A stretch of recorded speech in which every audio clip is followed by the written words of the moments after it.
Hey guys, in this video we're going to cover the effects and plugins available in Cakewalk by BandLab. Before starting, make sure you check out all our previous videos in this series so you're caught up on everything related to the software so far. The main focus of this video will be on the VST plugins and effects chains available. A lot of the mixing process in Cakewalk can be done with the Pro channel through the console view, and that was covered in the previous video. This video will cover all the different effects that are available to work with instead of the Pro channel.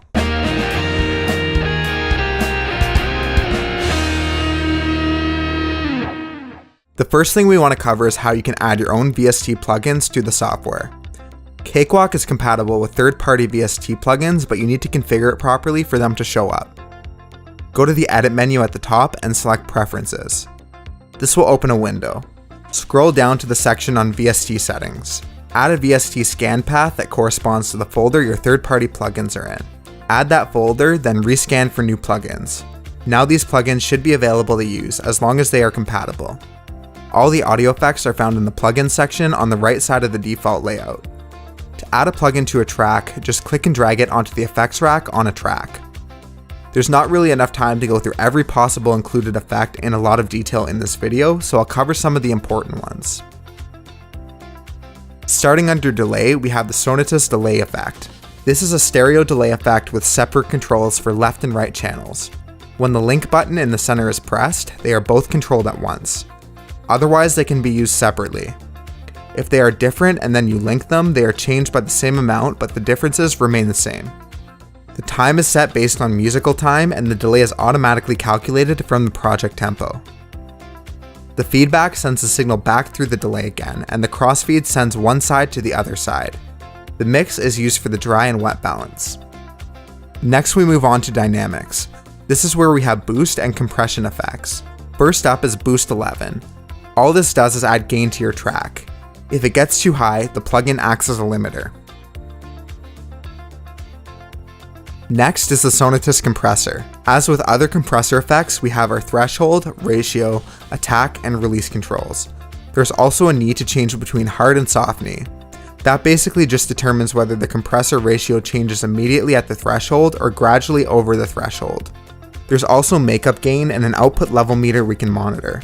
The nice thing about this plugin is it allows us to see where a level is on the graph while the sound is playing and when the compressor is enabled. The little circle moves up and down as the level changes along the graph, and you can see the gain reduction when it peaks. The next tool is the noise gate. We have a threshold below which the noise gate is active and causes noise reduction. The attack sets how long the transition is when it comes on. The release sets how long the transition is when it turns off, and the hold sets how long after it drops below the threshold it will start to release. The depth sets the amount of gain reduction, and the look ahead allows the noise gate to open up just before the sound starts so it doesn't cut off the beginning. The last dynamics tool is the multi-band compressor. This allows you to apply compression at different levels to different frequencies. On the bottom left, we can slide the frequency cutoffs around for each band of the multi-band compressor. At the top left, we can set the threshold for each band. The standard ratio, knee, gain, attack, and release controls for each band of the compressor are in the bottom corner. Under EQ, we find the Sonatus Equalizer plugin. This is a 6-band parametric equalizer. On the left, the yellow buttons allows us to enable or disable each band. The drop-down selects the filter between peak and dip, high or low shelf, and high and low pass filters. Frequency sets the frequency that band is centered at. The Q sets the width of the band, and the gain sets the amount of boost or gain reduction applied. If we want to reset it quickly, we can press the flat button in the bottom left corner. Another quick way to adjust the EQ is to click and drag the yellow circles on the graph at the top. The first plugin under modulation is the Sonatus Modulator. This is used to create chorus and flanger sounds, and there's a few presets available at the top to choose from. The rate controls how fast the modulation oscillates. The phase, depth, and delay all work together to change the amount of modulation that is produced. At the end, we have a dry-wet mix control and an output volume, since modulation effects can lower tracks volume. Next up is the Sonatus Reverb plugin. Unlike some of the Reverb plugins you may be familiar with, this one has no presets to start with.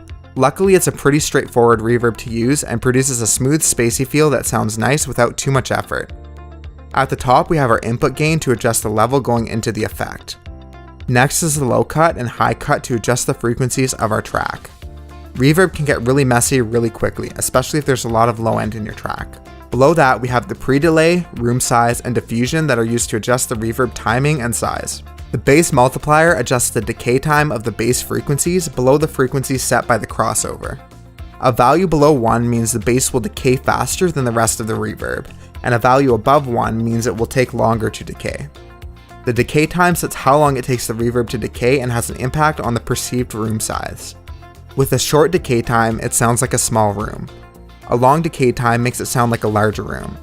High dampening causes the high frequencies to stop reverberating faster than the lower frequencies since they are absorbed first.